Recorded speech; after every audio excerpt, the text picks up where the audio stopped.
This strategy is the reason I've been able to create content on the same topic in my business for over a decade. No matter your industry or topic, these 8 ways can also help you keep your content fresh, plus also help you make more sales too. And if you're struggling with this, a huge shout out to our channel viewer, Dr. Haritha Chaluka, who asked for this video. So let's start with way number 1, which will help you not only create some great content, but also help you demonstrate your expertise and build trust with your ideal clients through the overview. This is where you give a broad, high-level explanation of how to solve the problem that you help your ideal client solve. For example, the topic I've helped people with over the last decade is how to start your own coaching business. In my YouTube video, How to Start Your Own Coaching Business in Just 24 Hours, I walk you through an overview of how to do that. There are many ways you can do this, but let me call out a few things that you're gonna wanna do if you want your content to also attract your ideal clients. First, craft your overview for your ideal clients. In my example video, I speak specifically to people who have been wanting to start their own coaching business for a while, but are just stuck in that area of total overwhelm. Second, help your audience be able to take action. In my example video, I don't just get right to the to-dos. Instead, I reframe the principles of starting your own business so you can first understand what's been holding you back so that you can actually reframe them and then start taking action to grow. And last but not least, reference sources that add interest and credibility to your content. For example, I referenced elements from the best-selling book Hidden Potential, which explores the science of achieving your goals. Note that in way number 1, you're not taking your viewer into the nitty-gritty details of your topic. That type of content is for way number 2, the step-by-step. This is where you walk your viewer through exactly how to do the thing that you're teaching in, you guessed it, step-by-step. You can also do tips, ways, or a list, but the key is that you are giving people a ladder to climb with clear rungs to get from A to Z. This is also a great way to get discovered by people who don't know you yet, because this is the exact type of content that your ideal clients are searching for. For example, my ideal client will often search for how to get my first coaching client. Guess what often pops up in the results? My video. In it, I give specific examples of where to go to find your coaching clients and detailed steps of what to do once you find them. And that's because for this type of content, the more specific you can get, the better. Don't worry about giving too much. That actually does not exist because your ideal clients are not looking to do it on their own. They will use this type of content to determine whether you know what you're talking about and if they'd want your help implementing these steps. But there are also lots of other ways to build trust with potential clients too, including this next way that focuses less on what to do and more on who you are. Because a big part of boosting your know, like, and trust factor is helping people get to know the real human behind your content, aka you. This is where way number 3 comes in, showcasing your own behind the scenes of your topic. Not only does it show that you are an actual relatable person with whom your ideal client might want to grab a drink, or if you're like me, a Bloody Mary, but it also showcases your credibility in an even more believable way via demonstrating that you walk your own talk and that you know what you're talking about. One of my own examples of this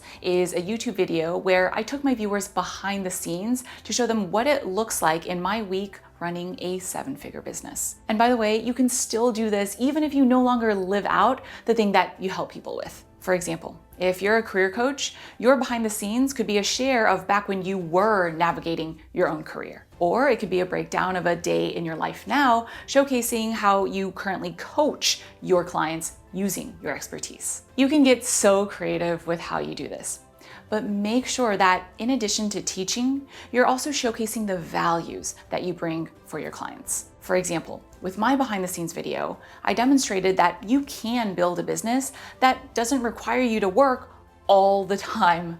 Plus, I got to demonstrate some fun parts of myself. And that's a huge piece of this content type for you as well, because people buy from people. And you never know what part of you someone else might resonate with. like maybe how you enjoy reading fantasy novels or how you're obsessed with your dog. Because that's the beauty of creating content on the internet, especially this type of content. You have an opportunity to break that fourth wall and connect with others who share your values and appreciate you for who you are. So high five to that kind of authenticity. But don't worry, not every piece of content you create needs to be multifaceted. Sometimes the simpler your message is, the more your ideal clients might resonate with it. Take what I did in this TikTok video, where I covered one piece of advice. It's simple, but it's also advice that has been worth over $5 million in the lifetime of my business. So it is definitely valuable. And it's one of my most popular TikTok videos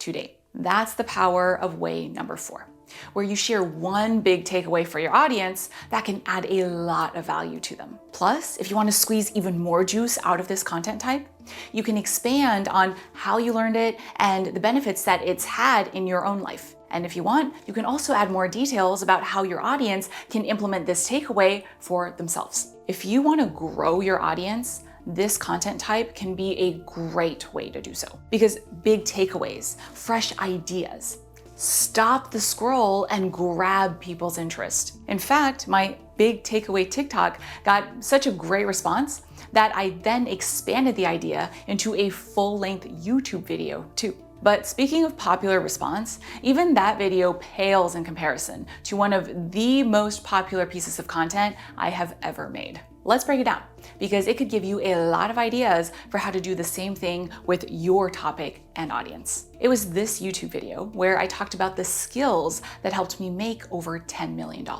But I'm not talking about just making a video that gives a list of skills. Instead, what I believe makes this kind of video so effective is to start by first identifying a problem that your audience is facing. For me, because I'm an introvert, a lot of my audience is also comprised of introverts who worry that it's going to be harder for them to build their dream business because of that characteristic. So the intention is to give your audience a new way of looking at their problem. In my example video, we gave a framework for how to build your dream business, no matter your personal characteristics, with the underlying belief that you just need to build the right skills. This is way number 5, where you take an existing problem for your audience and then share a new framework to help them solve it. But you can also make content on the same topic by leaning into a problem rather than reframing it. And you can do that by asking, what if my audience never fixes this problem and so it escalates into something really negative? For example,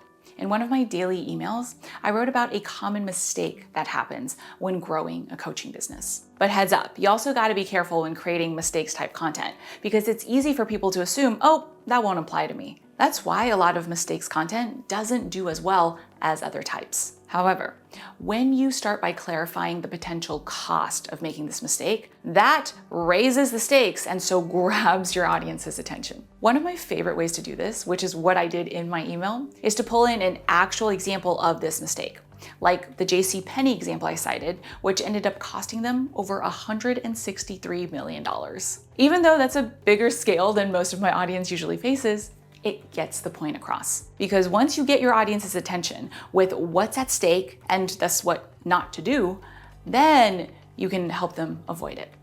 And this is way number 6, mistakes. But sometimes it can be hard for people to visualize how to put your advice into practice. That's why giving examples of how others, ideally you or your clients, have done it, can be so valuable, just like how I'm doing in this video. Notice how for every tip I'm sharing, I'm also giving you one of my own examples and breaking down the details of how to do it for yourself. This is way number 7, giving examples and case studies to show what's possible. Because when you create this type of content, not only are you giving your audience tangible steps, but you're also offering proof. And in doing so, demonstrating that you do know what you're talking about, because look at all the real life examples of how well your advice worked. But there's still gonna come a time when you've gone through all the examples we've talked about and you still feel stuck.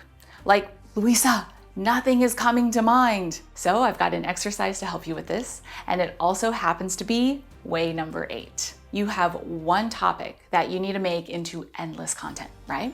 like how my one topic is how to start and grow your own coaching business. But within your one broad topic, there are lots of tiny offshoots, and each offshoot can actually serve as its own topic. Let's say your business is all about gut health.